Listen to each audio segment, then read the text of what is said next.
네, 안녕하세요. 네, Good 한미 표준 포럼 morning. 진행을 맡은 I'm the 아나운서 Master of Ceremony 윤희정입니다. for the Korea 네, U.S. 오늘 Standards Forum, 진행되는 Yoon Hee 2020 Jung. I'm 한미 very 표준 pleased to meet you all 포럼은 today. 한국과 2020 미국의 Korea U.S. 양국 Standards Forum 전문가들을 모시고 is to bring 인공지능과 experts from Korea and the 양자기술, United States on 미래차 the 이렇게 topics of 첨단 quantum 산업 분야의 technology, 표준화 AI, 협력 mobility of the 방안을 future, 논의하고 and other 미래 high-tech 표준화 industries to discuss 전략과 ways for 정책들을 promoting 논의하는 standards, 자리입니다. 네, cooperation, 한국과 future 미국의 표준 standardization 협력을 strategies and 통해서 policies 한미 aimed 양국이 at 미래 ensuring 기술을 standards 선도하고 cooperation 우호 between 관계를 Korea 더욱 and the United 돈독하게 States 할 for 이번 securing 포럼은 technological leadership 코로나19 in the 확산 future. 방지를 위해서 Today's 정부 forum 방역 will 수칙을 strictly 철저히 comply with the 준수하면서 government's 온라인 social 유튜브 distancing 생중계로 guidelines for the COVID-19 진행되겠습니다. pandemic control and will be 네, 양국의 conducted as an 기술 online 표준 event 협력에 through 대해 많은 YouTube 관심을 live 갖고 streaming. 시청해주신 I would also like to 시청자분들과 express my 또 바쁘신 appreciation to all of 가운데도 you watching 자리를 this event 빛내주시기 위해 with a keen interest in 함께해주신 technology 주요 and standards 내빈 여러분께 cooperation, and 깊은 also 감사의 offline and 말씀 online 드립니다. participants for joining 네, us despite 2020 your 한미 very 표준 busy 포럼은 schedules. 개회식을 This forum will 시작으로 begin 국가 first with 표준화 an 대표 opening 기관과 ceremony and invite 산업계 national 그리고 standards 학계 bodies, 전문가분들 industries, and 모시고 academic 네, experts to present 인공지능과 on quantum 양자기술 이렇게 technologies and 첨단 other 산업 분야의 cutting-edge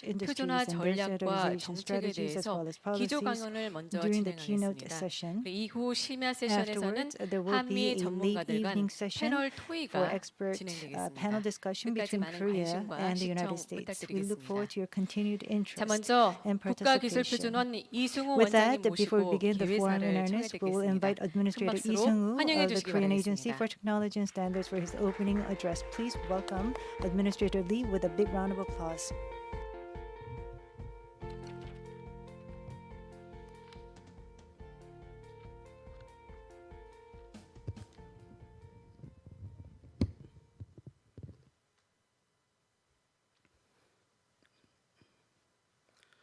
Good morning, good evening, everyone. Welcome to 2020 Korea-US Standard Forum taking place first ever. I'm the Administrator of Korea Agency for Technology and Standards of Ministry of Trade, Industry and Energy.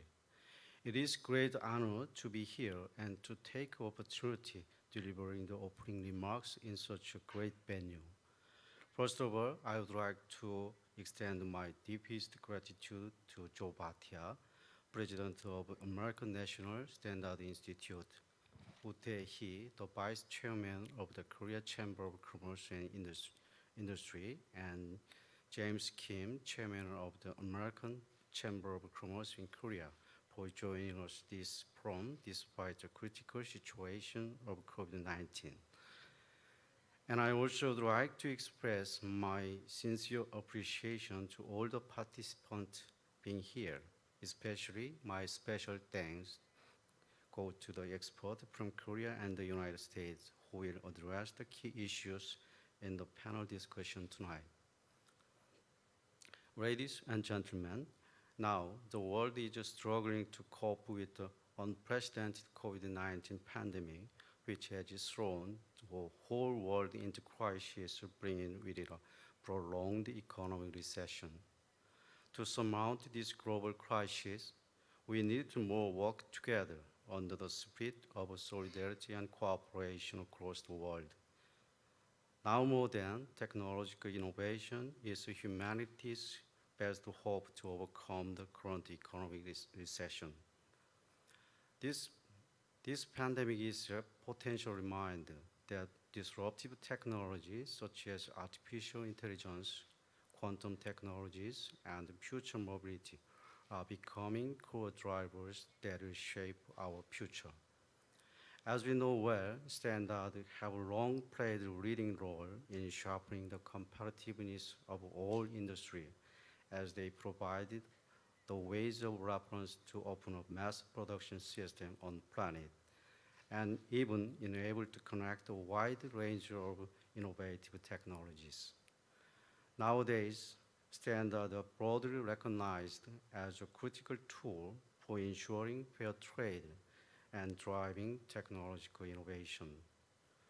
In line with, we have to make sure that the role of standard remains highly relevant in the future industries.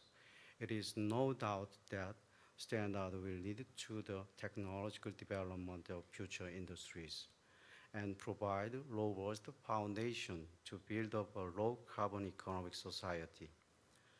Last Monday, Korean government announced the roadmap to reach carbon neutrality by 2050, which aims to achieve net zero carbon dioxide emissions by using the digital and green technologies. I think it will be another good reason that both countries have to accelerate our standard cooperation. In navigating the third waves of COVID-19 pandemic, the world needs solidarity and cooperation amongst the countries more than ever. Indeed, the United States and Korea have been maintained full-fledged relationship based on the long-standing trust, working together in all areas from politics, economics, society, to defense and diplomacy. The U.S. is Korea's second largest trading partner, whose importance is amply demonstrated by the sheer size of our two-way trading volume. Since the signing of the Korea-US FTA in 2011, the trade volume has significantly increased by more than 30% to reach $135 billion in 2019. Based on the long-standing partnership, Korea and the United States have been working closely toward a shared prosperity. In the face of this unprecedented global crisis, our two countries must strengthen solidarity and cooperation all the more. Likewise, we have to make our standard cooperation more robust. Today's forum is launched to facilitate communication between experts from Korea and the US on standardization strategy and cooperation in state-of-the-art industries.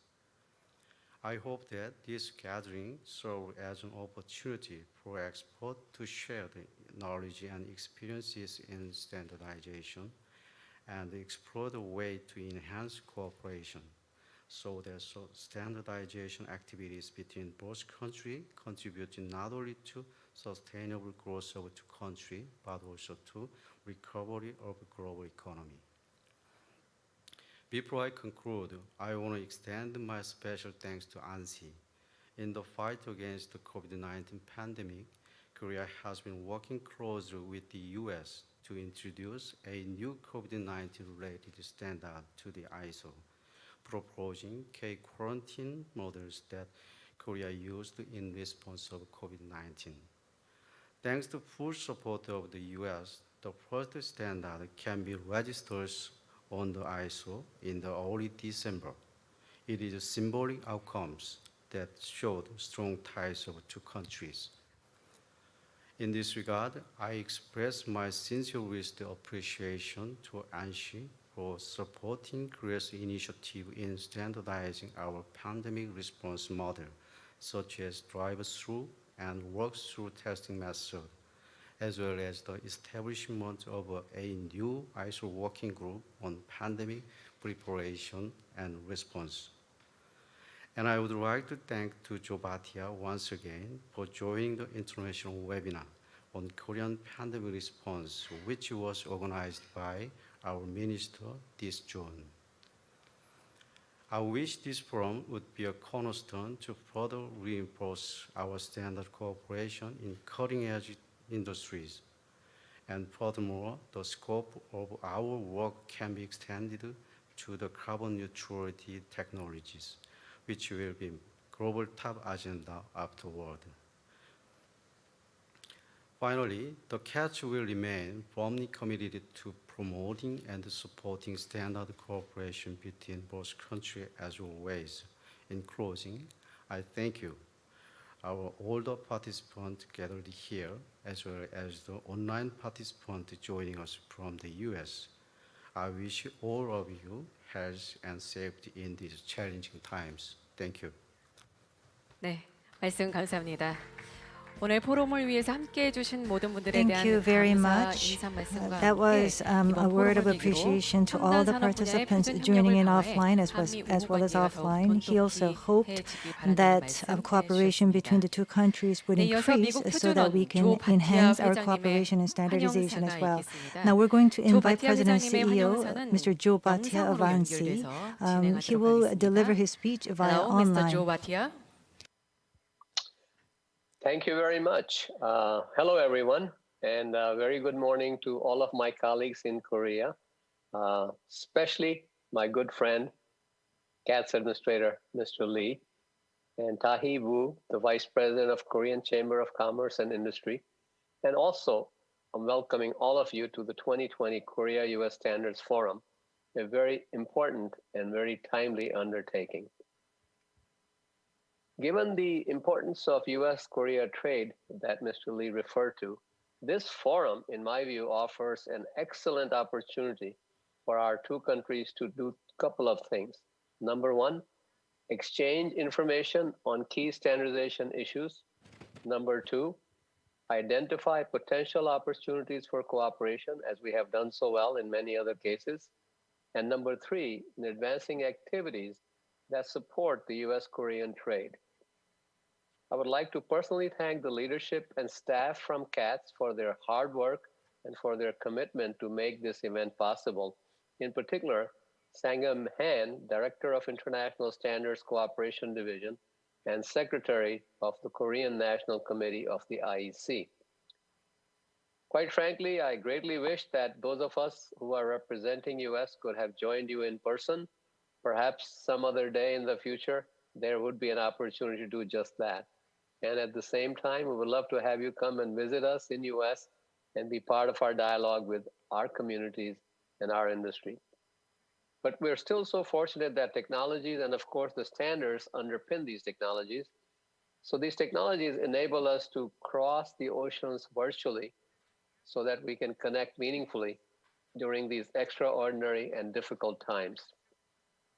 There's no doubt that COVID has dramatically changed the way we live and we do business, and it continues to present challenges around the globe. So it was a great honor for me to participate in the international web meeting organized by CATS last June, which explored the role of standardization in advancing critical solutions amid the pandemic. So the presentations from leading experts that were shared at that time brought in the greatest spirit of cooperation, and I have no doubt that this forum discussion will also similarly be engaging and focused on information exchange and sharing best practices that we can help each other with by sharing our successes and perhaps becoming aware of the things that don't work so well. As a coordinator of the US private sector standardization system, and that in our view means standards and compliance to them, conformity assessment. So as a coordinator of that system in the US National Standards Body to ISO and IEC is another role we play. ANSI is committed to advancing standards-based solutions that help drive emerging industries, that protect public health, safety, and the environment, and that support, again, international trade. The 2020 update in the United States Standards Strategy, which is expected to be approved by the Board of Directors just tomorrow, just a few hours from now. This is something we've been working on for many, many years, and we update this every 5 years. And this 5-year edition was just finalized and submitted to our board for approval just this past week.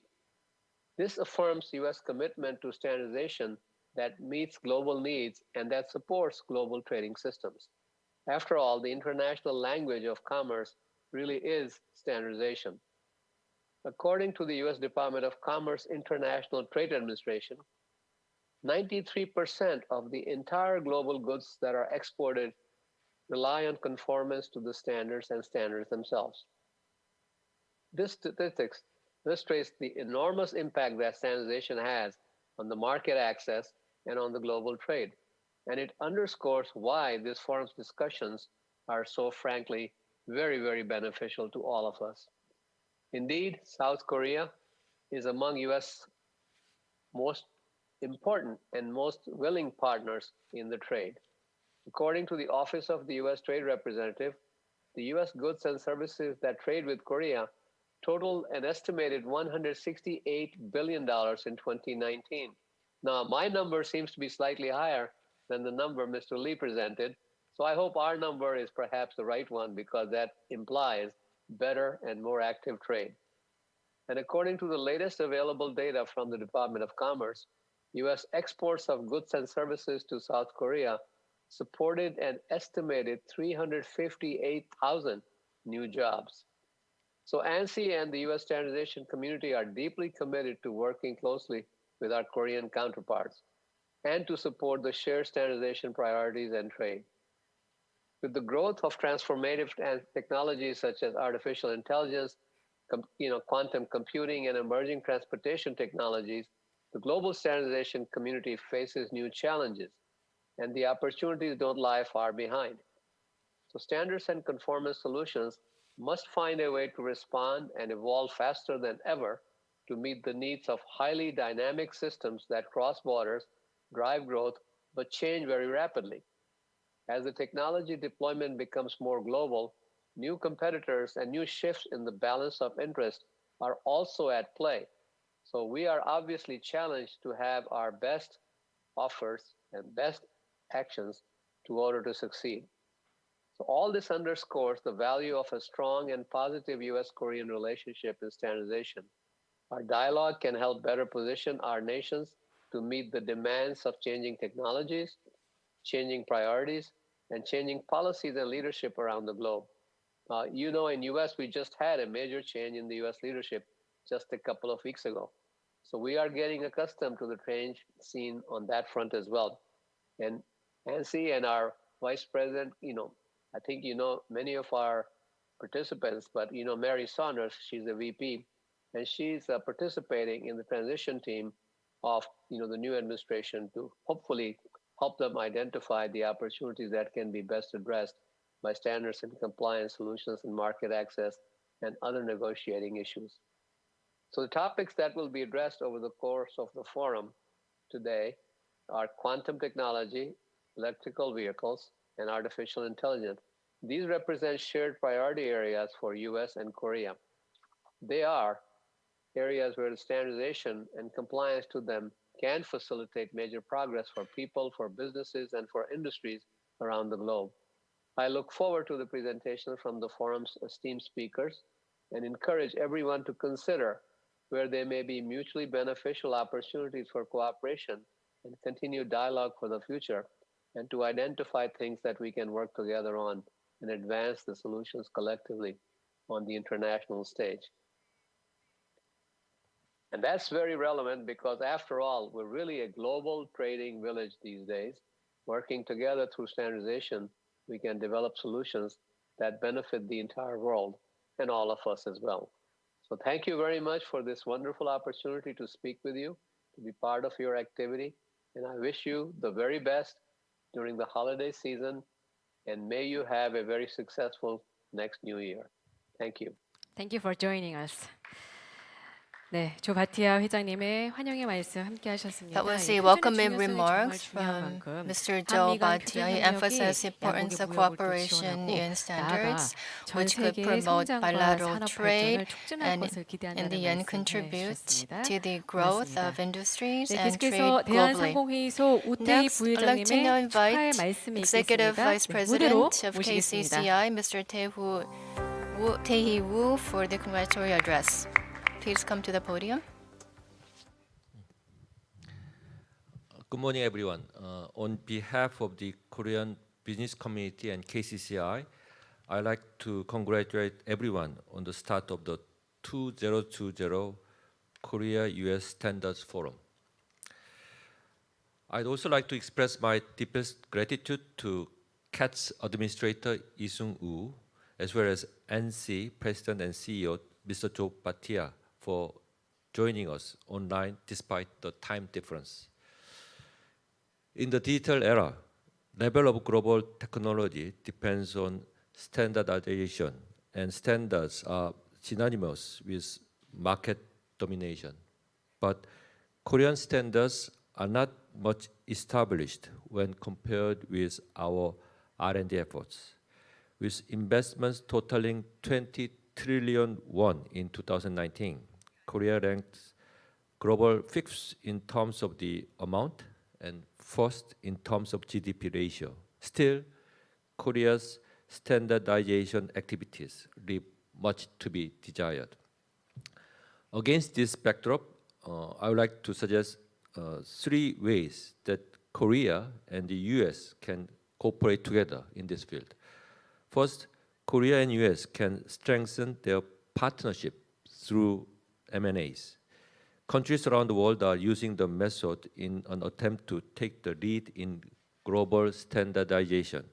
In September last year, Hyundai Motor Group invested a total of $2 billion in APTIV, a US AV technology solution provider, to form a joint venture. Automotive vehicles with, let's say, about level 5 auto drive technology cannot be achieved by one single company. An industry-wide cooperation is necessary to achieve this goal and build a large ecosystem. My second suggestion is that Korea and US respond jointly against increasing technological barriers. Even if we succeed in international standardization through R&D investments and global M&As, as well as other areas, we still have to face the challenges posed by TBTs. Each country might have different requirements about manufacturing processes and consumer safety. However, the inclination of each country to set standards that favor domestic business is generating trade tensions.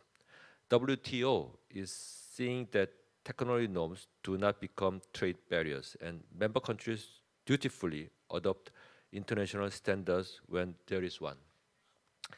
My third suggestion is to expand areas of cooperation between Korea and US. As global leaders in IT, I'm confident that both nations can work together in many innovative fields. Korea has already led international standards in the past as the first country to have commercialized mobilizing communication using CDMA. Moreover, Korea's Vibro was approved as an international 3G mobile communication standard at 2007 ITU Assembly. More recently, as Administrator Lee have described, ISO approved the infectious disease diagnostic techniques proposed by the Korean government as an international standard. This is the first success achieved since the government announced our K-quarantine model strategy in June. Today, we'll be discussing quantum computing, EVs, AI.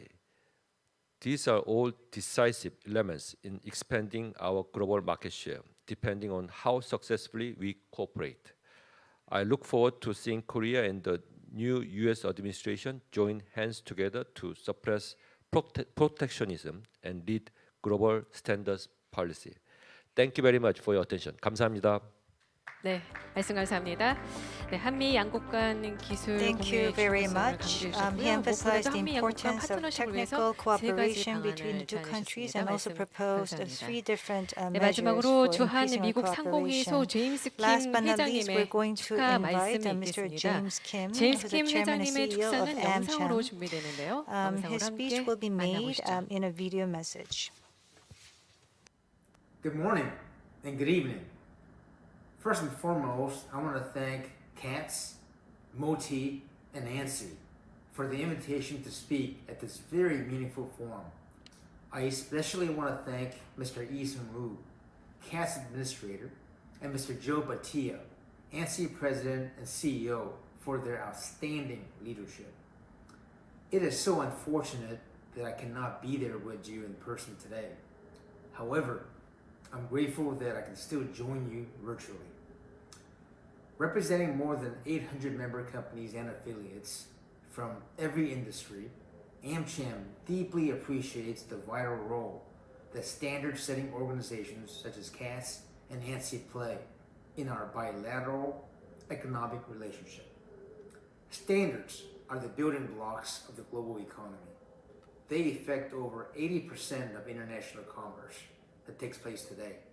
Standards are essential for creating a fair, predictable, and a prosperous economy where we can all succeed. That is especially true in today's interconnected and high-tech world, when no country can afford to go it alone.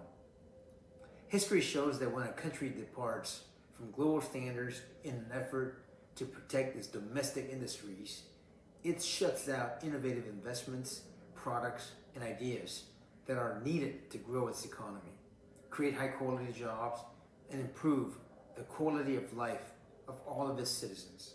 Ultimately, it is consumers who pay the highest price. Standards also have an important strategic aspect. U.S. leadership in setting standards since the 20th century has helped American innovations spread around the world. Today, Korea is increasingly emerging as a standard-setting powerhouse, thanks to its competitive edge in advanced technologies. This is being reinforced by the Korean government's bold policy vision as set forth in the Digital New Deal. As we stand on the threshold of the fourth industrial revolution, setting standards for new industries, from cybersecurity to AI, will be a very, very important factor in determining global leadership. I firmly believe that U.S.-Korea cooperation on standards, as exemplified by today's forum, will become an increasingly central part of the U.S.-Korea partnership in the years to come. AmCham looks forward to supporting U.S.-Korea cooperation to take the lead in setting and implementing global standards for the 21st century. I wish all of you a successful and productive event today. It will yield meaningful progress towards our goal. Thank you so much and have a nice day. 네, 말씀 감사합니다. 네, 글로벌 리더십을 있어서 Thank you very 표준화가 much. 얼마나 중요한지 He talked about the 다시 한번 importance of 공부해 standardization 주셨습니다. in global 자, 그럼 leadership. 지금부터 한미 So with 표준 that, 포럼의 we'd like to move on to the 키노트 keynote 세션을 session 진행하도록 하겠습니다. of the 네, 첫 번째 2020 순서로 Korea-US Standards 성균관대학교 Forum. Would 정현욱 first like to invite 교수님께서 Professor 진행해 Yeonuk 주시는데요. Chung 네, of 양자기술의 Sungkyunkwan 미래와 University. 한미 The topic of 협력의 his 필요성을 presentation 주제로 is 진행해 Work in 주시겠습니다. Korea-US Co-work 박수로 in Quantum 모시겠습니다. Computing and Devices. Please welcome him with a big hand. Good morning, good evening, everyone. So first, I would like to thank the organizers to invite me to give a talk here in this nice forum. So I will introduce the quantum technology's current status and also Korean government's efforts to make the ecosystem in Korean research community in the field of the quantum technology. And also, I will suggest a really brief idea how to go into the standardization activity in the quantum area.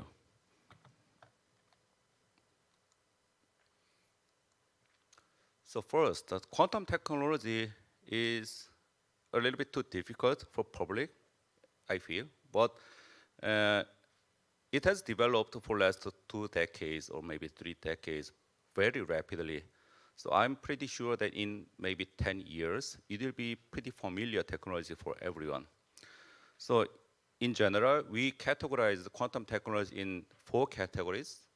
So quantum computing, quantum communication, and quantum simulators, and quantum sensing. So we will go into a little bit of details in this field in next slides. So this talk will be a little bit technical, but I will do my best to deliver the ideas, just the core ideas of this quantum technologies and the fields of quantum information technologies. To implement the quantum technology into the real useful technology, we have to make a device or some platform called qubit. And so the platforms are now really well organized. So there are many efforts to make a quantum system out of many physical systems like superconductors, ion traps, and also quantum dots and diamonds, and also photonic systems with the lasers. And also, there are many fields like quantum sensing and quantum simulators, which can be done pretty in near term. Quantum communication is already in the industry, and quantum computer is still very early stage. So I will just cover the technological things a little bit in detail. First, quantum communication is relatively mature in terms of in comparison with other technologies. Simply speaking, quantum communication means you transfer your data or your signal or message with a single photon, which means the basic unit of your light, basic unit of your laser pulse. So due to the quantum mechanical principle, if someone taps your data in the middle of your communication channel, the receiver will know that there is a eavesdropper in the middle. So because this security reason, because the reason that nobody can tapping in, you can use this quantum channel as an exchange channel for the secret keys. The downside is that this quantum channel is very slow, so you cannot transfer the tons of data through this channel yet. But for now, it's possible to exchange keys so that you can share keys 100% securely. And then using that key, using the normal classical channel, you can still exchange your important data, secret data. This quantum communication part. And this is pretty much mature for last 10 years already, and it's about to be ready to be industrialized these days. Another topic is quantum sensing. Quantum sensing means you can measure or sense some property really extremely accurately using quantum principles, like the diamond's defects, diamond envy center can sense magnetic field really precisely in small area, or the atoms in the vacuum can measure gravitational force really accurately. And the small picture in the right side is actually the commercialized atomic quantum gravitation sensor by the French group Mu Quanta. Quantum simulation means you have your problem, then you make your problem as one of the mathematical problem, and then you put your mathematical form of your problem onto some quantum system, usually atoms. And this atom system will kind of evolve according to the quantum principle. And in the last stage of the evolution, you just read out what's the status in the end, and that will give the solution of your problem in the end. To see the result, they developed a fancy technique called quantum gas microscope, which is a really high resolution microscope so that you can see individual atom in the lattice through the microscope, through the CCD camera. So this quantum simulation can be used to solve a specific problem as long as you map your problem into the quantum system properly. So many people expect that this will be kind of a first stage of the quantum computer, but this is limited to be a specific program in a sense that you have to design your hardware to fit your problem. And when you have another problem, you have to design your hardware again. Quantum computer is actually the holy grail of the quantum technology. So I'll spend a little bit more time in quantum technology part, the quantum computing part this way. Quantum computer is using a basic unit called qubit. Qubit is a acronym for quantum bit. So in digital world, the data are encoded in zeros and ones. These are digital, and we call them bits, right? So, but in quantum world, you can encode your data in superposition or 0 and 1. Superposition means you have 0 and 1 at the same time, kind of. And this is called superposition. So the well-known Schrödinger's cat story. So the cat is in the box, and before you open the box, the cat can be dead or alive at the same time. And as soon as you open the box, you will know that whether the cat is dead or alive. So when the box is closed, we can call it maybe zombie cats. But quantum information is encoded in zeros and one, or kind of superposition of 0 and 1. That means kind of 30% of 0, 70% of 1. And in a sense, we will have a massive computation in a really fast way. I will explain it a little bit. Also, when you have two qubits separated at a distance, then you can still see that those two qubits are entangled, meaning those two qubits are tightly bound, connected. So one qubit, when we have some action on one qubit, then the other qubit far away from the qubit on the action is also affected. So that's the entanglement. So using this superposition of two states in a single qubit and the entanglement between two remote qubits, we can do massive computation. This is a simple picture drawn by the Joseon Tsai, the NEC big shot. In digital world, in classical bit, you encode your data in zeros and ones. So in that case, you can have your data, let's say 0, 0, 1, 1, 0, etc., etc. So this is all digital world we are familiar with. Quantum bits can have zeros and one in one bit, so that's qubit. Because each qubit has zeros and ones, we have all 2 to the n possible combinations, permutations. So we can have 0, 0, 0, 0 to 0, 1, 0, 0, and 1, 1, 1, 1, 1, etc. So we have, for example, when we have 3 qubits, we have 8 possibilities, right? So 2 to the n is a really big number.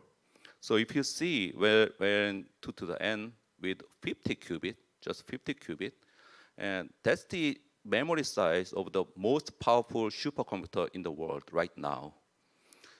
If you have 90 qubit, then 2 to the 90 means the number of whole atoms in a human body. If you have 300 qubits, that's the number of atoms in the whole universe. So 300 qubit will give you the size of the computation space in the size of the whole universe atom number. That's massive. And also, if you have some action on the quantum computer, all the qubits flip all together. So it's maybe you are computing 2 to the n, massive number of data computational space at the same time. We call it quantum parallelism. It's a massive parallel computation in a quantum theory. In that sense, you can make a really hard problem in a short time solution. Downside is that you have to have a specific quantum algorithm to run this quantum computer. So quantum computer is not omnipotent.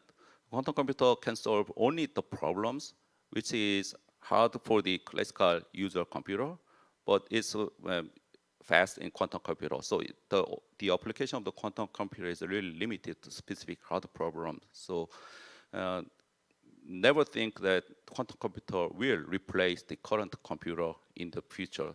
Quantum computer will go together with the current computer, current classical digital computer, and it will be a kind of the co-processor of the quantum computer in the end. We can have many physical systems to make a qubit realization. And there are atoms and photons. Photon means lasers, and also semiconductor, we can make them. Or there are weird things like topological Majorana states thing. People have tried to make a quantum computer out of these platforms for the last 2 decades. And kind of the winner for now in 2020 is the superconducting platform, which I'm working in, and also the ion trap platform. So those two platforms, superconductors and ion traps, are leading platforms in this business. Nobody knows which platform will go to be the final winner in 10 or 20 years, but for now, it's those two platforms. Actually, quantum computer is not a fantasy anymore. So there are real machines running already, more than 5 years already. And you see the company names here, they are all big IT giants, tech giants. And they do have some hardware platforms, or they do have some research units doing seriously quantum computing research. You see the name like Google's, IBM, Rigetti. And also there is a Canadian company, D-Wave, and there is an Austrian company, AQT. And all the other companies you see, they are US companies. So US is definitely leading this quantum computer business these days. So I think in this sense, it's a really good collaboration in standards with the Korean CATS and the US NC at this moment. if you want to experience quantum computer, you can search in Google quantum experience or Amazon Braket. They are cloud service. So you can access those quantum computer machines. They are located in the US, of course, but you can access those machines through the internet, and you can program, and you can run your program on the IBM machines and also other machines. Amazon is not a hardware developer, but it's one of the biggest cloud service company in the world, and they have 4 machines as their backends in their cloud, so that you can access those D-Wave machines, IonQ machines, and also Rigetti machines. And IBM is a hardware developer, and in IBM Quantum Experience Cloud, you can access more than 20 IBM quantum computer machines, and you can program it. So it's real, it's running. The downside is, again, those machines are really small machines. It's really early stage. So you cannot imagine you can make something really great, useful, high impact things out of these machines. These machines are mostly used in educational purpose and also in preparation of the future, where we expect the quantum computer, the large size, powerful computer will be realized. This is a categorization of the quantum computer in old days. This slide is gone already, but this is IBM's old slides, which I like most. The first stage is they call quantum annealer, which is almost the quantum simulator I explained. You just make the quantum system, let it go as it is, and then you see the final result, and you think you solve your problem. Second stage would be analog quantum, which is, I think, the current status. You have a quantum computer, but it still has some errors, and the size is pretty small, so you can solve and program something on your quantum computer, but it's not really meaningful yet. And the final will be universal quantum, meaning universal quantum computer means it's a real computer machine. You can put program on it, and you can solve many great things like the factorization, which breaks the encryption keys, or you can use it data search or machine learning or AIs, etc., etc. So current status is so-called analog quantum, or they call it NISQ, noisy intermediate scale quantum, means it has some errors. So, and scale is intermediate, which means something like 50 qubit size. So intermediate, but still small. So those machines are not really powerful, but the research focus is these days now, hey, we have these machines, so let's make these machines as useful as possible. So let's think about how to make these machines useful in our real problems. That forms this kind of ecosystem worldwide. The bottom line, the red box is indicating the hardware developers, IBM, Google's, Rigetti, and Intel's, and IonQ's. Those companies are making quantum computer hardwares, and some of them are servicing them through the cloud service, through internet. The middle blue layer is the quantum software. It's not real software, but it's a kind of a middleware that controls quantum computer and make the interface between the quantum computer and human.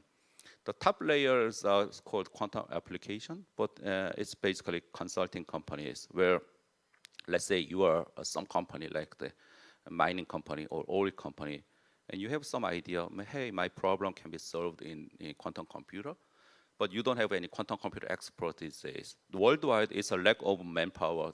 You cannot really find a really high-level good quantum computer expert these days. So then you ask those consulting companies that, hey, I have this problem, so let's think about how to apply this problem onto the quantum computing companies' machines or cloud machines, etc. So this ecosystem is growing really rapidly, and that means the private investment is growing very rapidly on top of the government. I think in the US, it's already comparable or maybe even bigger in the private sector in terms of the investment compared to government. Also, US government is putting tons of money in the National Quantum Initiative in their government program. So I will introduce a little bit of the Korean government's investment these days. Starting last year, 2019, Korean government started several quantum programs like the quantum computing, quantum sensing, and quantum communication. And those programs are usually about $30 to $40 million and 4 to 5 years, which is a decent size, but it's kind of small. It's because the workforce, the research community is really small in Korea. We are behind. We are just starting the quantum technology from last year. And the last thing is a quantum ecosystem, because we learned that after running 3 programs, then we know that we have too little people in Korea. So we have to make the quantum ecosystem. So they made the Quantum Research Support Center in Sungkyunkwan University, and I'm leading the center. So I have about 10 seconds, but I may have 1 minute about this standardization. So in order to make a standardization, personally, I worked in NIST Boulder campus and also in CRIS, Korean version of NIST, as a measurement standard person. And also, I'm also working currently in IEC TC90 in standardization. So in my view, it's too early to go into the quantum technology standardization, but there are some things, activities already going on in ECTCs in IEC. The components for quantum technologies are evaluated and standardized. And also SC in Europe have many documents already in quantum communication part. Quantum sensing, already device characterization standardization is required already. Quantum computer is really a big problem. There's no real good benchmark which quantum computer, which quantum machine. We saw many machines, which machine is better than which machine. There's no real good metric comparing each machine's performance. So I think there are many parts that CATS and ANSI can go in together to kind of standardize these quantum technology things. Thank you. I hope this forum will give a fruitful output in ANSI and CATS in both sides. And I really thank you for inviting me to this talk again. Thank you. 네, 말씀 감사합니다. 네, 얼마 전 중국이 양자 컴퓨터를 개발했다는 소식을 So 한번 there was a 접했는데요. news that 그 China 양자 was 컴퓨터는 able to 뭐 미래가 develop 아니라 a 이제 quantum 다가올 computer. 현실만큼 I don't think this 아직까지는 is a 표준화가 future ahead of 없습니다만 us. 한미 This 양국이 is a 이 분야의 future that is 표준화 really 노력이 더욱더 near 절실하다는 생각이 and 들었습니다. soon to occur. 다시 한번 큰 박수 So we really need to 부탁드리겠습니다. have a good standards-related 네, cooperation in 이어서 this 미국 new technology 인텔사의 area. 표준 정책 Now we're 시니어 going to 디렉터인 invite ISO, Mr. Phil IEC, Wemblum, a JTC Senior 1, Director for Standards 필립 Policy at 웸블럼 Intel 의장님께서 Corporation, who's also the 미국의 chair of 기업 ISOIC 경쟁력과 JTC 1. 표준이라는 주제로 He 두 will 번째 deliver a 키노트를 presentation on 진행해 U.S. viewpoints 주시겠습니다. and standards, 역시 how 필립 standards enhance 웸블럼님 U.S. companies' 께서는요, competitive edge. 현재 미국에 계시는 관계로 Mr. 영상으로 Wemblum 연결을 will be 해보도록 delivering his 하겠습니다. presentation via Hello, online, Mr. Philip as is Wemblum. currently based in the United States. Can you hear me? Yes, I can. Yes, thank you for joining us. Please go ahead. All right. Well, thank you. It's a pleasure to be here today. My thanks to CATS and also to ANSI for this opportunity. And I'm here as an Intel employee and an ANSI member, but I'm also chair of ISO IEC JTC1. And I'd like to talk about why standards are important from a company perspective, using a few examples that are meaningful for Intel. So first, a little bit of background about Intel. Intel has a vision to be the trusted performance leader that unleashes the potential of data. We see fast action that results from a timely analysis of data, enabling many benefits for our society, from vehicle collision avoidance to instant results from an MRI, and you can think about many others. And the measure of success in the future will be about how well data insights are brought to action in a key moment of human need. And to unleash that potential of data, it has to be moved, stored, and processed faster than ever. Performance will be key.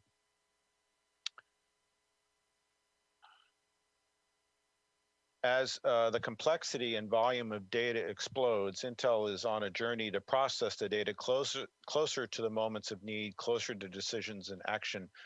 Intel has a history of providing semiconductor components and platforms for personal computers, emerging then into PCs and data centers. But Intel's future is about providing the best semiconductors and solutions for a world that increasingly runs on data.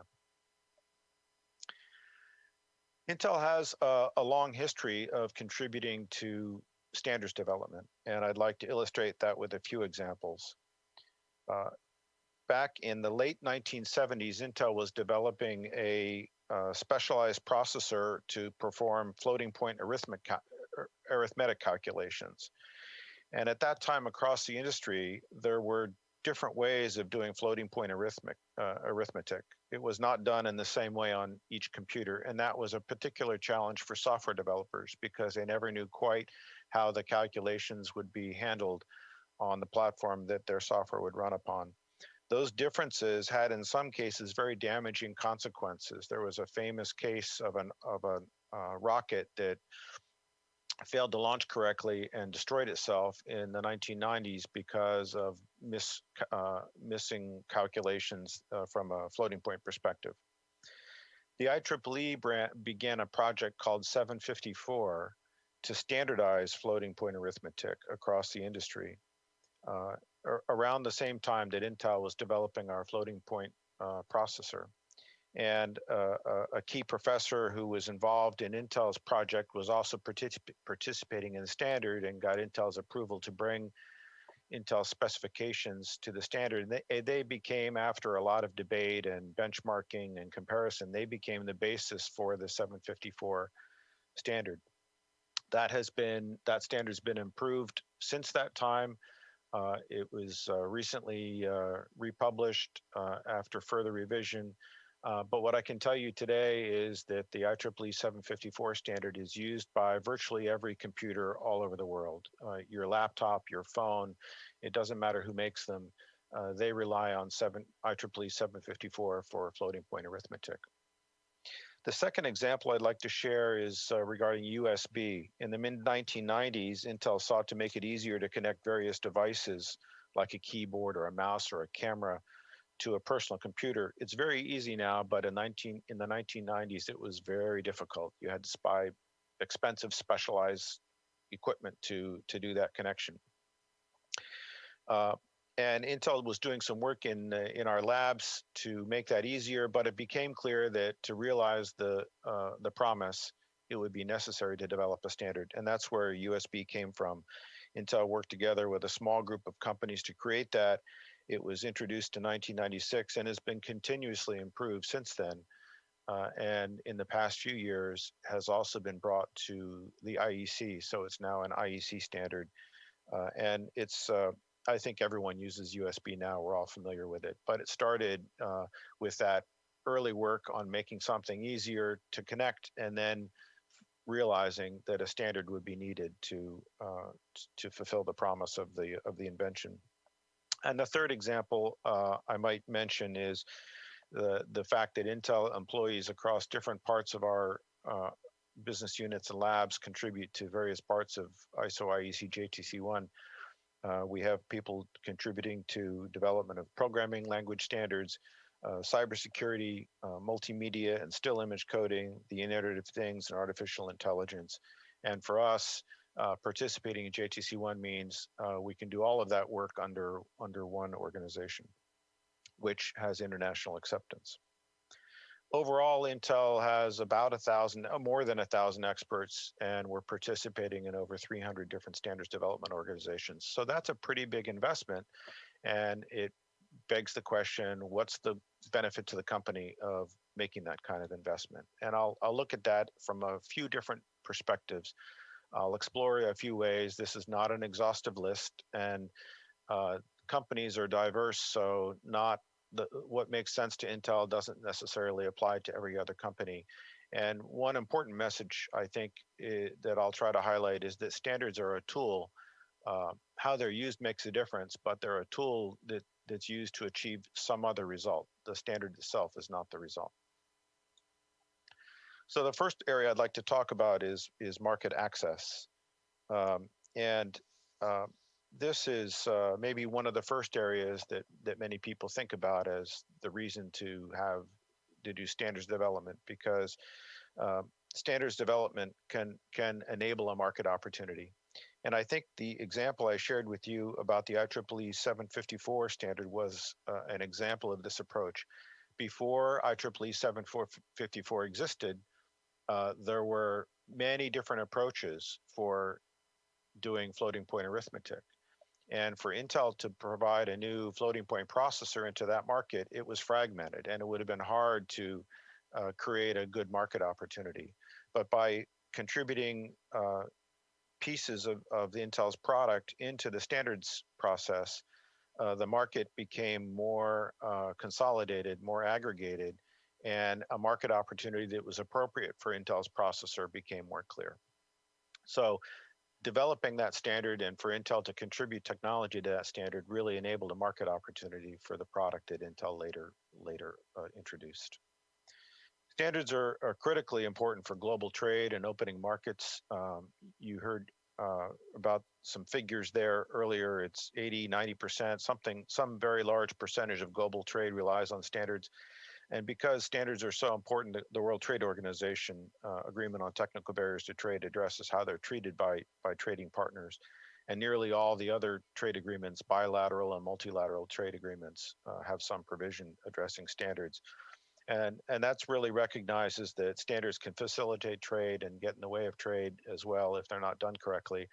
And that means that for companies that are interested in exporting their products, paying attention to standards and contributing to the right standards is very important.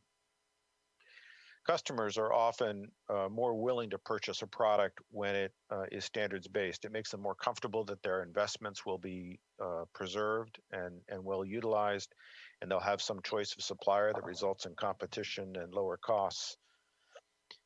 Many industries are regulated to one degree or another, and my view is that the information technology industry that Intel is part of is becoming more and more regulated, and standards have an important role because they often inform regulation and give companies a chance to have input into regulations, because regulations often draw information or some other detailed definitions or other information from standards. And finally, in the area of market access, it's important to highlight the importance of international standards. They are special because international standards are preferred by the various trade organizations, and they're expected to not present a barrier to trade. And therefore, participating in development of international standards and implementing them can be very relevant to improving market access. The second area I'd like to explore is product strategy. Many companies gain market intelligence and competitive information from participating in standards setting. And this is not too surprising because when you're at a standards meeting, you're sitting with your counterparts from competitors and customers and other companies in your industry. And by being at that table, you'll learn from them. And smart companies take advantage of that and use that as part of their market intelligence. Many products and services are more successful because they're built on standards. Using standards enables a product to rely on best practices in a specific area and then differentiate or add value in other areas that are profitable for them. They don't have to invent everything. They don't have to build everything. Standards also provide encapsulated expertise or a best practice, and this helps companies use a proven technique and speed their time to market and achieve higher quality. And when thinking about product strategy, it's often important, and there are some difficult decisions about which standards to rely on and where to differentiate and develop proprietary technology. Often these decisions are not easy to calculate and involve both analysis and judgment, and I don't think there's a simple recipe. Another area to think about when it comes to the benefit of standards and how they provide a competitive edge is ecosystem development. Cooperation among competitors is essential here. By ecosystem, I mean different companies and organizations that are independent but complementary and to some degree interdependent, and they work together to create a market segment that grows and prospers in a way that individual companies can't do on their own. The investment is just not possible. When companies come together to develop standards, they're sharing and aggregating expertise that often results in superior solutions. And then companies may specialize in different parts of the eventual product offering. My example of USB that I shared earlier, I think is a good example of ecosystem development. It was really the early development of the USB standard and its continued improvement that's brought together hundreds and thousands of companies to develop specialized products and interdependent and complementary products that have created a very vibrant ecosystem that benefits the developers of USB technology, the people that provide USB connections, and all the other products. It's really a very virtuous cycle. And the last one I want to mention specifically is supply chains. Standards from a supply chain perspective are really a basis for selecting suppliers. Standards can become a basis for a cooperation between a customer and a supplier. And if you think about it, when a customer contributes to a standard that their supplier implements, it's a way for the customer to have some influence or control over the products that their supplier provides. So standards from a supply chain perspective, just in terms of influencing your supplier, are very important. Lower costs are also an expectation customers have when they're working with suppliers. When you're buying a product or a service which is standards-based, it means you have the opportunity to work with multiple suppliers and get the best possible service or quality or price. And of course, today, I think more than we have realized in the past, standards are very important for the integrity of supply chains. No company builds everything that they sell by themselves. We all rely on each other and have globally dispersed supply chains. And the integrity of those supply chains and really the way they work relies upon various types of standards, security standards, performance standards. There's a suite of standards that we all rely on. So I think companies, when they look to get the most value out of their supply chains, they look to standards. So those are the points that I wanted to share with you. I think that are important for companies to consider. There are more, obviously, that individual companies would think about when they're looking for a competitive edge that is relevant to their standards activities. But successful companies in many major markets are thinking about how they incorporate standards into their business strategy and product planning.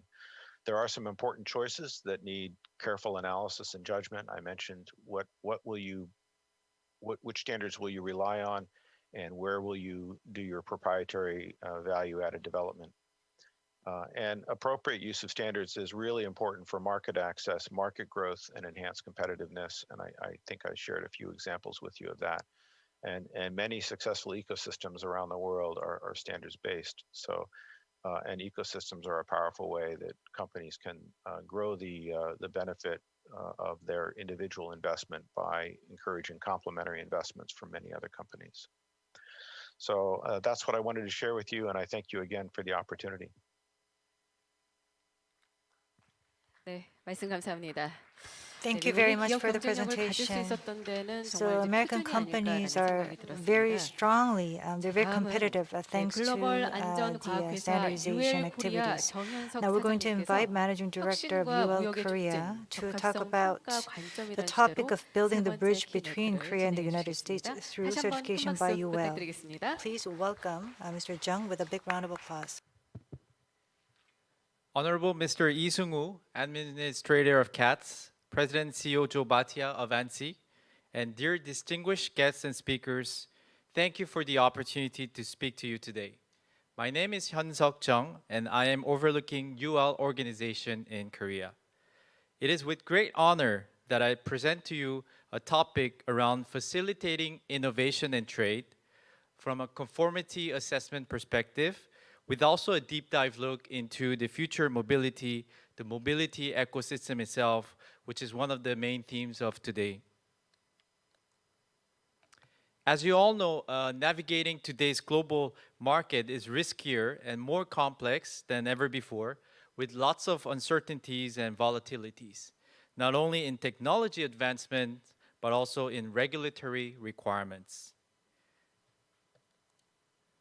The world runs on trust, and we, UL, help make it happen.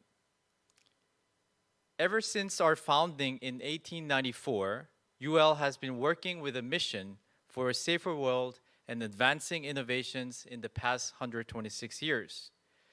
Given the fast speed of innovation nowadays in fourth industrial revolution and digital transformation, UL's pace of innovation has also accelerated. If we shortly look at UL in the numbers, as a global safety science expert, UL reaches more than 2 billion global consumers annually, and our diverse customers are based in more than 100 countries. Since our foundation, we have helped to set more than 1,600 standards defining safety, security, quality, and sustainability. Our sustainability certifications are referenced heavily around the globe, and we have enhanced transaction security as well. We also provide numerous software platforms and solutions in view of conformity. Working closely with stakeholders in acceptance, installation, and specification, UL has an unparalleled relationships and an influence in the code and regulatory community, which help us to set conformity standards and certifications across all value chain, as you see from the slide, from consumers and retailers to industrial manufacturing companies. For this, we especially work closely with policy and other influencers around the globe. As a result of such conformity activities throughout the value chain, UL's awareness is strong, especially in US. 94% of AHJs, or authorities having jurisdiction, are familiar with UL. And UL has the highest awareness with retailers among TIC companies in US, TIC standing for testing, inspection, and certification. As cited by one of our UL customer, UL helps our manufacturers to innovate and lead the technology marketplace and help to gain consumer confidence with third-party backed certifications and validations. How do we help advance innovation and facilitate trade? We help customers mainly in 3 ways. First, innovate safely. Number 2, harness information ecosystems securely. And number 3, create more sustainable products, businesses, and experiences through various services such as testing, inspection, certifications, but also advisory, verification, and digital applications nowadays. To enable global market access for companies, we have more than 14,000 employees working in 180 plus different locations around the globe who are involved in local testing and certification, but also involved in working together with agencies like CATS in setting and monitoring local regulatory requirements.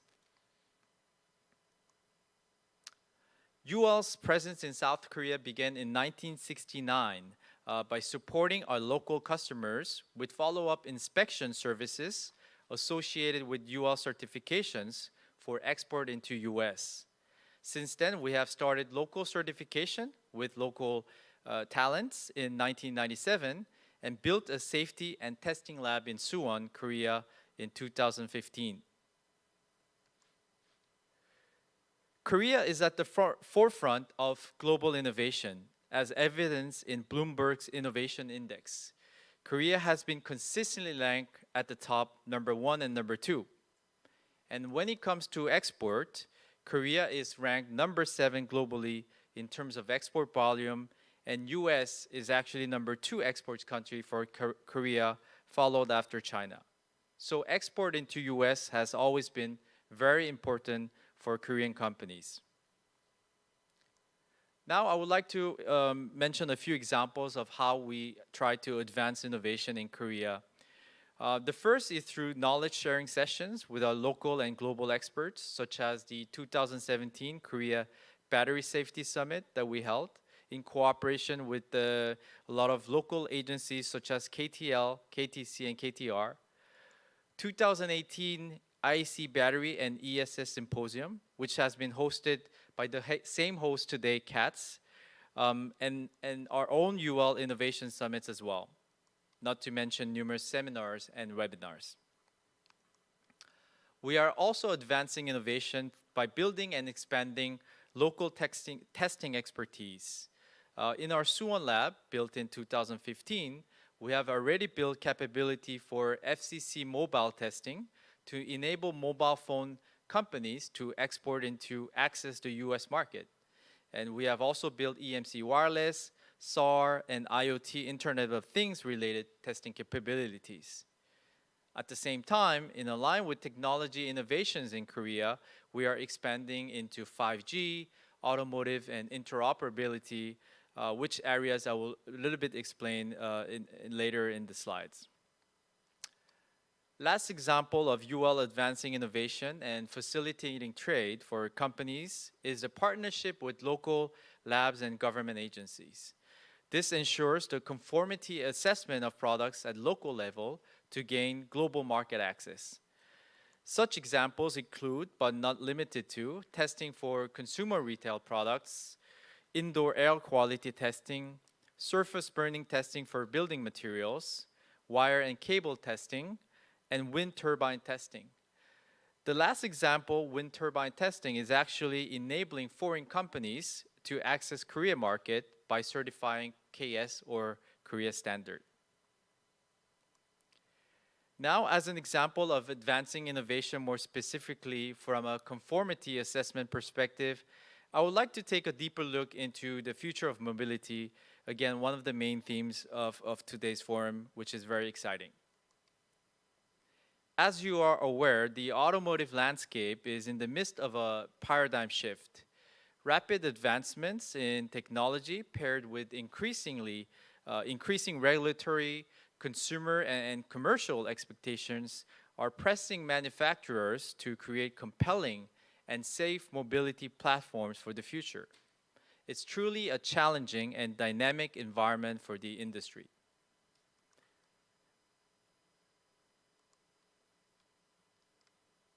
There are four interdependent megatrends at the heart of the industry's transformation. The first one is electrification. The second one is autonomy. Third, connectivity. And last but not least, mobility as a service. And these trends are far more than a passing fad. That means they are the catalyst to evolve the automotive industry into the mobility industry. Let's look at each megatrend in detail. First, again, to begin with electrification.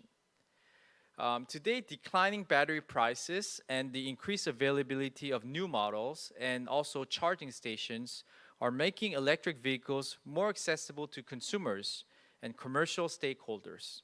In fact, it is estimated that approximately 30% of new cars globally will be EV, electric vehicles, by 2035. The proliferation of electric vehicles will expand and reshape the automotive value chain with significant impacts to manufacturing, maintenance, and service, and also the energy infrastructure associated with electric vehicles. Safety and performance, from the battery cells to the smart grid, is vital to building trust and accelerating the adoption of electric vehicle technologies. Now let's move on to autonomy. Advances in machine learning, computing power, and sensor technologies are making self-driving or autonomous vehicles a reality today.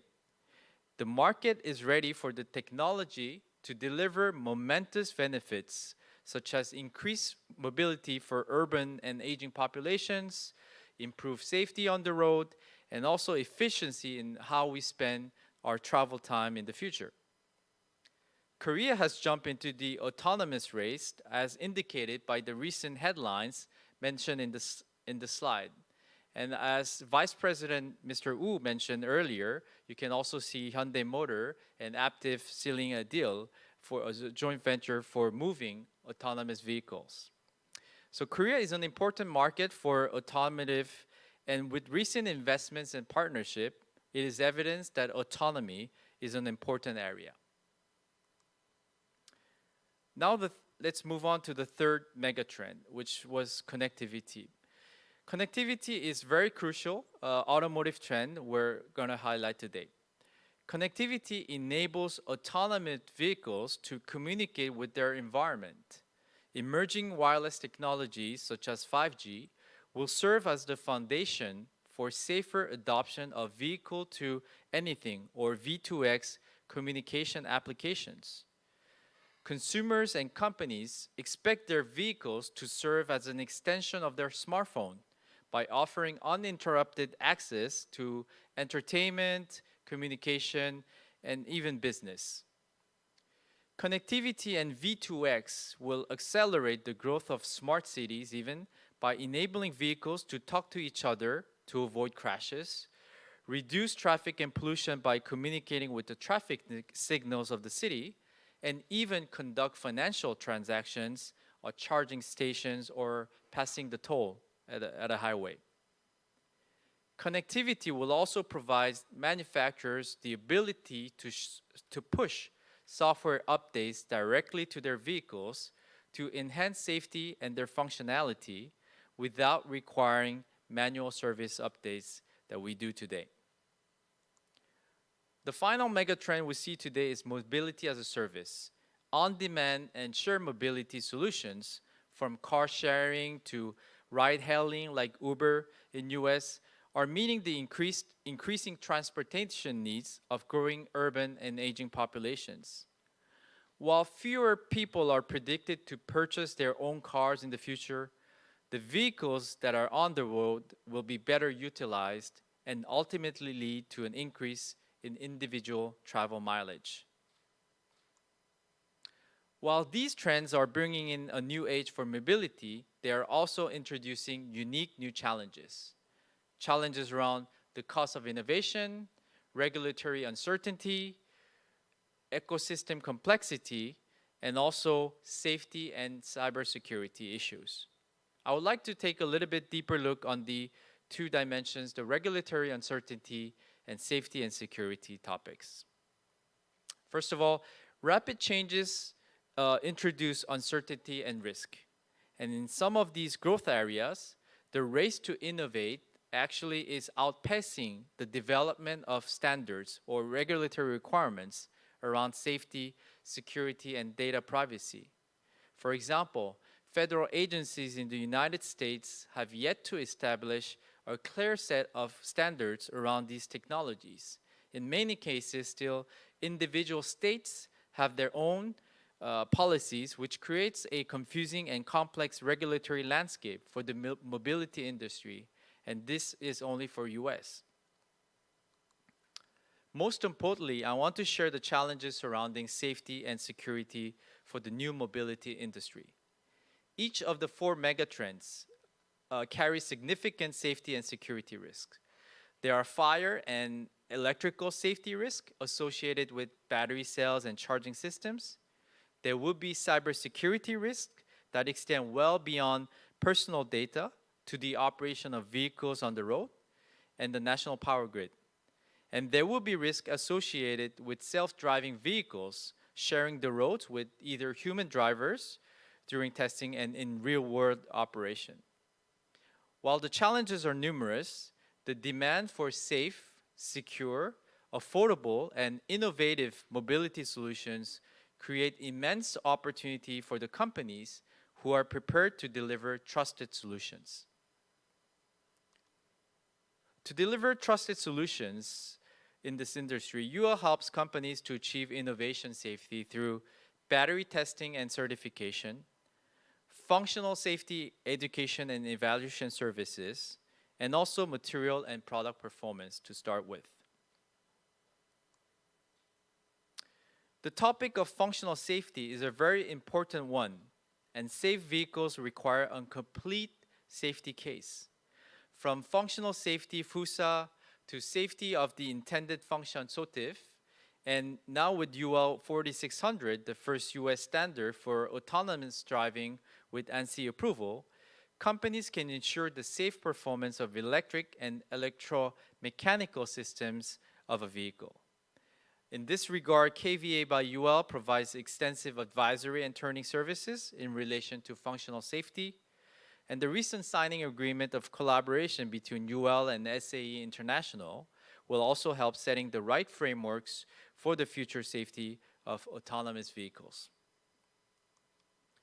2020 alone saw innovations also around not only the battery themselves, but EV charging systems, such as our first product to certification of bidirectional EV charging system equipment, and also UL's first wireless electric vehicle charging certification as well. The industry is moving very fast.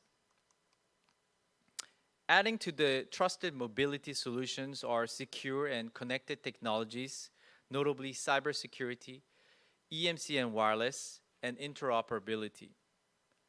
For cybersecurity, with public concerns over car hacking incidents, as some of you may have seen in YouTube videos as well, vehicle system cybersecurity solutions are highly needed to perform threat analysis, risk assessments, testing for possible vulnerabilities, or validating security protection measures. While there are many relevant standards to automotive cybersecurity, companies must especially get prepared for cybersecurity regulations in response to WP29. We are currently helping local companies with consulting based on ISO 21434 to conform to standards and also enable them to export overseas. Security and vulnerability monitoring is also key to help companies demonstrate this due diligence to the marketplace.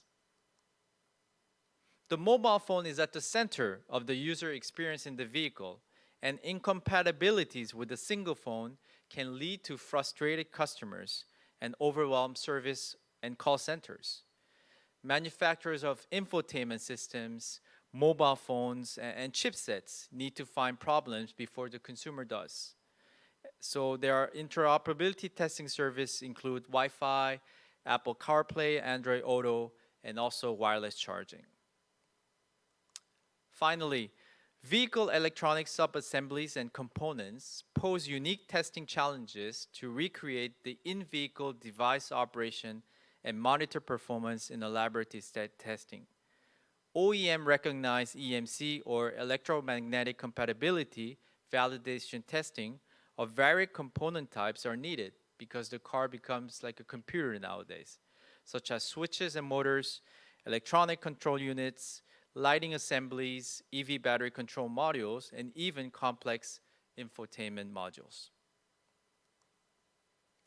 As a summary, the mobility ecosystem is going through a paradigm shift with major transformation to create compelling and safe mobility platforms. There are 4 mega trends at the heart of this transformation: electrification, autonomy, connectivity, and mobility as a service. Each of the 4 megatrends carries significant safety and security risk. While the challenges are numerous, the demand for safe, secure, affordable, and innovative mobility solutions create immense opportunity for the companies who are prepared to deliver trusted solutions. Trusted solutions around safe batteries and EV charging, functional safety for autonomous driving, together with connectivity security and interoperability would be especially critical going forward. That wraps up my presentation today. I hope you found it useful and insightful. Thank you very much for your attention, and I wish you all a good time throughout the day in this exciting forum. Thank you very much. 네. 키노트 발표 감사하겠습니다. 네, 특히 Yes, thank you for the keynote presentation. It's talked about future mobility and gave us actual examples to highlight the importance of safety. Yeah, we'd like to move on to invite the speaker, Mr. Weil William Diop, Chair of ISO IEC JTC1 SC42. He will speak on Standards Initiative, U.S. Standardization Strategy, and Artificial Intelligence. We will invite him online. Hello? Yeah, hi, can you hear me? Yes. Please go ahead. Okay, perfect. Yeah, thank you very much for the opportunity to present. I'd like to thank both the Korean and US delegations for the invitation. My name is Wael Diab, and I chair ISO IEC JTC1 SC42 on artificial intelligence. And I'm going to give you a brief overview of some of the work and developments that have happened over the last year. And there will be a more detailed version of this in the technical breakout session. Just quickly, I just want to acknowledge a few people, one of which is Ms. Heather Benko, is also with us on the call today listening. She's the SC42 committee manager, and we have a huge number of people that help with the SC42 work, but I'd especially like to recognize Heather for everything that she does. So in terms of an introduction, we are part of the IEC and ISO family of standards under JTC1. I mention this because we not only are focused on AI, but also have access to a number of committees that are looking at the application aspect of artificial intelligence under ISO and IEC, as well as key committees under JTC1 that are looking at areas like security, cloud, IoT, and governance that are also part of that will also enable the broad adoption of artificial intelligence. In terms of what our committee does, we are scoped in the area of artificial intelligence. We serve as the focal point for JTC1's standards program on AI, and then we provide guidance to JTC1, IEC, and ISO committees looking at AI applications. In terms of our work and stakeholders, we've been growing quite a bit, and even over this past year, we've added 11 new projects to bring the total up to 21. Almost doubling our program of work within a year, even though we've had some headwinds because of things like COVID and what's happening around the world. So that shows a very strong interest in the program of work of SC42. In terms of participation, we also continue to see very strong annual growth. We are almost up to 50 nations. 31 P members and 16 O members. We have new regions represented. I believe we've added to 2 more national bodies from the Middle East. We also have a number of African countries that have joined. Overall, we have been seeing at our plenaries on the virtual side about 250 plus delegates attend, which is quite a big number. And then I believe our last face-to-face, we had about 150. So quite strong attendance at our plenaries. I want to also note that our customers, those who are consuming our standards, as well as those that are participating, are becoming increasingly diverse. We now see, in addition to the sort of data scientists and engineers that you would expect to see, as well as some of the marketeers, we have received a lot of interest from regulators to application domain experts to more recently social scientists. We have a very strong system of collaboration internally and externally. We have over 30 liaisons, including recent Category A liaisons with OECD and the European Commission. These are a few pictures from when we used to meet face-to-face. The top left was the last one. This was in Japan. And we are organized under 6 working groups, one of which is joint with our sister committee, SC40, that looks at the governance implications of AI. So I will go through some of the highlights. If you're interested in the detail, please come out to the breakout session. But just quickly, the foundational group in working group 1 does our standards on terminology and frameworks. We have working group 2 that's doing data that I'll talk more about. Working group 3 is one of our biggest ones, looking at AI trustworthiness. 4, I'll talk about a little bit in more detail on use cases and applications. 5 is looking at computational approaches, and then the governance implications of AI. In terms of just trying to understand, a lot of what we do in SC42 is sort of bridge, I call it this ecosystem approach, and we're trying to bridge the gap between these non-technical trends and requirements and technical requirements that make our standards very useful. So if you look at the top of this screen, the blue boxes represent examples of these non-technical trends, things like application domain requirements. So if you're in smart manufacturing versus, let's say, intelligent transportation, as the last speaker alluded to, those are very different sets of requirements. We're seeing increasing regulatory and policy requirements, emerging social requirements like ethical requirements, and then of course business requirements and key performance indicators. So we try to assimilate those requirements in the context of use of the technologies we're looking at, which is AI, big data, and the analytics on top of those.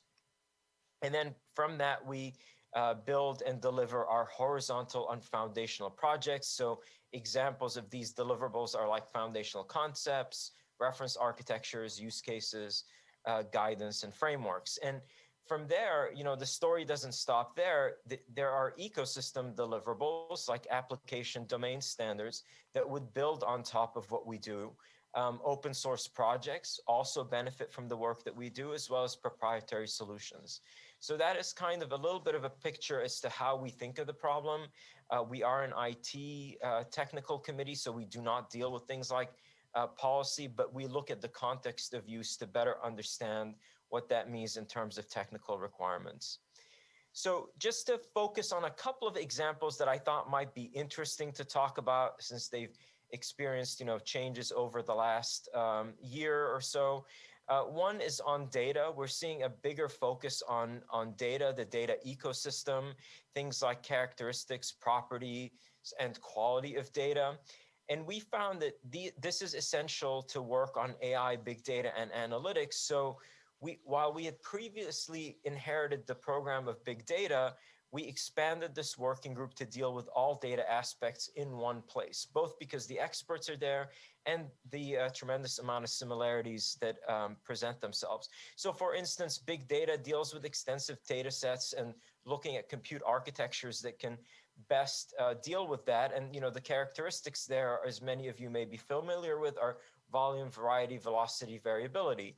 With AI, of course, the idea is to look at and process data to be able to apply knowledge, and clearly things like the quality, for instance, when you're training an AI system, is hugely important. And then finally, analytics derives insights from looking at data, its acquisition and collection. So there's a lot of similarities, and therefore it makes sense for these to be put together. In terms of just a brief picture of what this group is doing, so we have the legacy work of big data, reference architecture, and the foundational work. That is all now complete and published. We have a project that is continuing the work on big data analytics by looking at the process management framework. That has hit its CD ballot. And then we just started a new series with 3 projects that have been approved for work on AI, data quality for analytics, and machine learning. A 4th part is under ballot. We also have a couple of study groups and road mapping groups that look at AI data and data quality that I think a number of experts from both the US and Korea have contributed to. This picture shows a little bit, this is taken from a colleague of mine at Accenture who did this to show where the relevant work is around for ethical and societal issues for AI, indicating that it's really around the algorithms and not around the job displacement and singularity. I asked to borrow this slide just because it's actually the exact same mapping that we are working on inside of SC42. So with that in mind, if you look at some of these transformative technologies like AI and big data, the impact goes beyond just the technology itself. And on the one hand, we are now capturing better extensions to trustworthiness for AI and dealing with things like security and privacy in our IT technologies. But on the other hand, we are starting to see things that are that are a little bit different. So as I mentioned, we don't deal with things like impact to labor force or policy, but we do look at the context of use. So examples of this are algorithmic bias, safety directives in a smart manufacturing application, eavesdropping in, for example, a financial machine learning system that's looking to approve loans or something like that. So this becomes important. And the way we are dealing with it in our program is we look across the entire committee. So for instance, even in Working Group 4, when they ingest use cases, they are looking at what the ethical implications are and trying to map those to technical issues. And then we also have a project specifically being developed in the trustworthiness group that is looking to have a exemplary list of all these requirements that come either from society or regulatory or the application side, and then mapping them to technical requirements that we work on. So kind of almost like that decoder ring from going from those non-technical requirements to the technical requirements. And the last thing on this point is that we do not pretend to do this all by ourselves. We work with other organizations. I've listed some here, and it's important to continue that approach. Use cases and applications is another area of interest that has experienced quite a bit of development over the last year. First, we have our technical report on use cases that has over 130. This has completed its balloting and is in preparation for publication. And I would note that we have already received more use cases to deal with and will likely be revising this. This has been really helpful in terms of ensuring that what we develop is horizontal. And we have received quite a bit of interest. I think it's under 25 or 30 different application domains.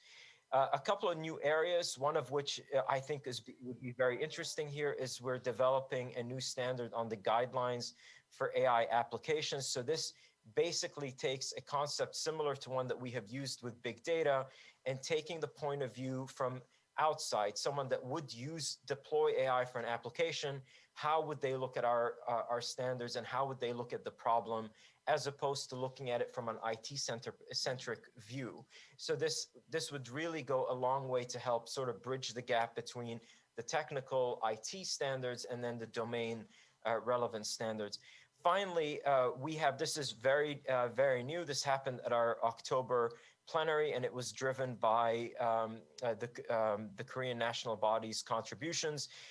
The AI service ecosystem we had discussed over the last year at the committee level, and it is now an area of study that has been assigned to Working Group 4 for development. So we're very excited to see that go into Working Group 4. And then last but not least, I wanted to touch on one of the newly approved projects for work, and that is the ISO IEC 42001. This is a management system standard. If you're familiar with things like ISO 9001, those are in the same category of types of standards. And I believe this is a unique approach that we are taking, which should be very helpful to the industry and to the adoption of AI overall, as it addresses some of these specific concerns beyond those of traditional IT systems. For instance, we know that AI-based systems are going to provide different results depending on the training data that is used. That is something that is different than most of the traditional IT systems. The other, I think, is the chair of JTC1 alluded to, that consumers often look to standardization to get confidence in the products that they are buying. Well, now with AI, that's even one more level of complexity, and that is something that we're hoping to address. So in short, what this would help open the door to is providing for an AI-specific process requirement that could allow for an assessment of conformance or an auditability of the process. So something that would go quite a long way to help address some of these issues that we are seeing that are top of mind for a lot of people and are fairly unique in terms of how we've approached IT problems in the past. So with that, thank you very much for allowing me to present. As I mentioned, there will be a more detailed version of this at the breakout session, and I hope to see many of you there as well. Thank you very much. 네, 말씀 감사합니다. Thank you. Thank you very much. 네, AI에 대해서 특히 표준화의 어떤 중요성과 또 He talked about the 생각해봐야 할 critical 고려할 need for 요소들을 알아볼 수 AI 있는 그런 standardization as well as the 시간이었습니다. factors for consideration in that 이상으로 development 2020 process. 한미 So 표준 this 포럼의 brings 공식 us 행사와 the 키노트 official 세션 program 모두 for 마치도록 the 하겠습니다. 2020 오늘 Korea US 진행된 Standards 한미 Forum, 표준 and 포럼을 this also 통해서 concludes the keynote 인공지능 또 presentation. We were 양자기술과 able to 같은 learn 첨단 about 산업 various 분야에서 한국과 transformative 미국 technologies 양국의 such as quantum 표준화 technology, electric 협력을 vehicles, 강화하고 또 artificial 한미 간 연대와 intelligence, 협력이 to 더욱더 understand possible areas 강화되기를 of 바라겠습니다. cooperation and standardization. 아울러 We would 이번 also like 표준 to 협력을 계기로 see our bilateral 대한민국과 ties 미국 becoming more 양국 간이 robust in the future. 글로벌 기술 I 강국의 hope that 위상을 더욱 this 확보할 수 forum will 있는 go a long 그런 way towards strengthening our 자리를 status 마련하기 as 바라겠습니다. technological 네, powerhouses 지금까지 in the world. 2020 한미 표준 포럼을 마무리하도록 하겠는데요. So we're 함께해 주신 going to 모든 conclude the 분들께 session 다시 again, 한번 and I would 감사 like to thank the 말씀드리겠습니다. participants for 오늘 행사 their 영상은 active 유튜브 채널 통해서 cooperation and 다시 보기가 participation. 가능합니다. 많은 You 관심과 can 성원 also 부탁드리겠습니다. watch the forum 고맙습니다. event later on YouTube. Thank you very much.